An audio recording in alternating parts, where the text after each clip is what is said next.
Hey y'all, my name is Lisa, and today I want to give 5 practical things that you can incorporate into your life to help with self-love. So I'll get started with the first one. And some of these kind of sound a little silly, but I've found that they really do help you shift and nurture that self-love.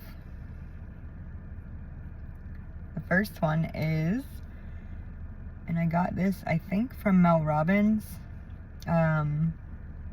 to high-five yourself in the mirror. I know it may sound kind of silly, but whenever you're high-fiving someone, it's like nearly impossible to feel negativity. And so often, whenever we are looking in the mirror, I know for me anyway, it's like, oh, like critical, like this part's too red and this is that, and then there's lines, and like, you know, we don't say very nice things to ourselves in the mirror a lot of the time.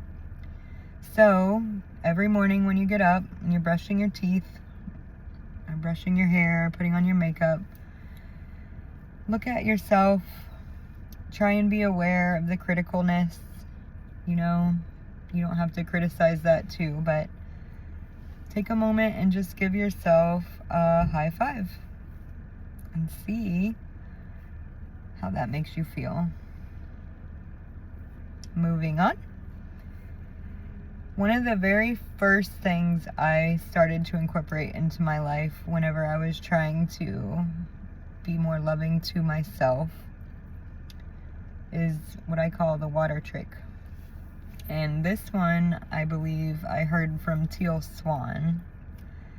And then, like, I don't know, there's so much research that you can look into about, like, the science of water. Like, Frozen says water has memory. And I think that they've proven that. There's a lot of science on, like, if you talk to water in a good way, the molecules form like cool shapes and stuff. And then if you talk to it in a negative way, it forms different shapes and stuff. So, remembering that our bodies are made of water too. So the way that we talk to ourselves shifts the way the water is in our bodies, and can change your cells and stuff. So it's really potent stuff here. Excuse me.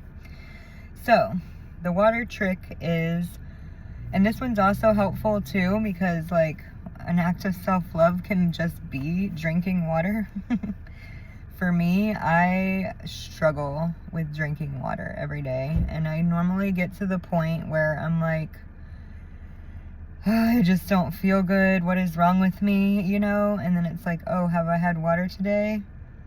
And then I have water, and then everything is fine again. So incorporating this into a daily ritual, or anytime you're getting water, well, I mean, it can help you remember to drink water. And it can be very helpful too in forming this secure attachment with yourself. So what I do is whenever I'm pouring a glass of water, and at first I couldn't get the love on my own. Like, I had to think of like my kids and the love that I have for them to get that feeling inside of me. So if you need to do that, that's totally okay. But you get this love feeling and you kind of just put it in the water. You can speak it into the water, or I normally just look at the water and feel that love. And I believe that that vibration, and it connects in the water, and then I drink the water. And I always feel so good after. On the other hand, if you're having like, you know, a lot of negative emotions and stuff, if I'm doing that while I'm pouring water, instead of drinking it, I'll dump that out because I don't really want that inside of me. But, so yeah, that's the water trick. And then next one is another Mel Robbins thing that I heard, but actually I was doing this before I heard the video that Mel Robbins had about it. And whenever she said it, I felt so validated. Like, I don't know. My mom she passed away in 2020. And it was a couple years after that, whenever I had started, you know, going to therapy and trying to be better and actually grieving instead of just shoving things down, that I started to notice hearts everywhere. Like everywhere. Hearts in the sky, hearts on the ground, just everywhere. There were hearts everywhere. Everywhere I look, especially if I was having a bad time, if I just looked around, I would see a heart and I would just feel supported, loved. And so looking around for hearts. Also, what Mel Robbins said about it is that your brain, like, what you're telling it, what you're seeing, is what it finds. So if you're looking for hearts, then you'll start noticing them everywhere. It's like whenever you get a new car, you start seeing that car everywhere, even though you may have not seen it before you bought it. It kind of just starts showing up because it's in your awareness. So looking for hearts wherever you're at, and then, you know, connecting with that, like that's the universe or your ancestors or yourself, whatever, saying, I love you. Everything is going to be okay.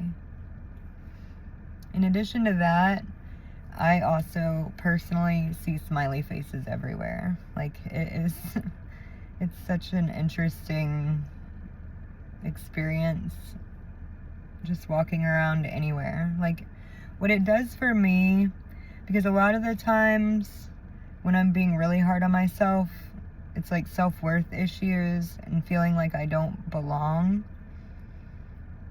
Normally, it's in those situations that I see the most. And to me, I take it as the universe saying, hey, you do belong here, you know? Like, you do belong. You are worth it. So, that's that one. Now we'll get into some less simple ones, but things that can still be done every day and starting today. Being aware of your thoughts. Be the observer of your thoughts. The moment that we disconnect from our thoughts, from our identity, so like, I am not my thoughts, just because I'm having this thought doesn't make it true. You know, being aware of when you're being self-critical. I'm not saying to change it because that's like a whole new ball of wax, but 90% of the transformation is in being aware of what you're doing. Like, you can't change it until you're aware. So starting there and just noticing, like, hey, I'm calling myself a piece of crap again.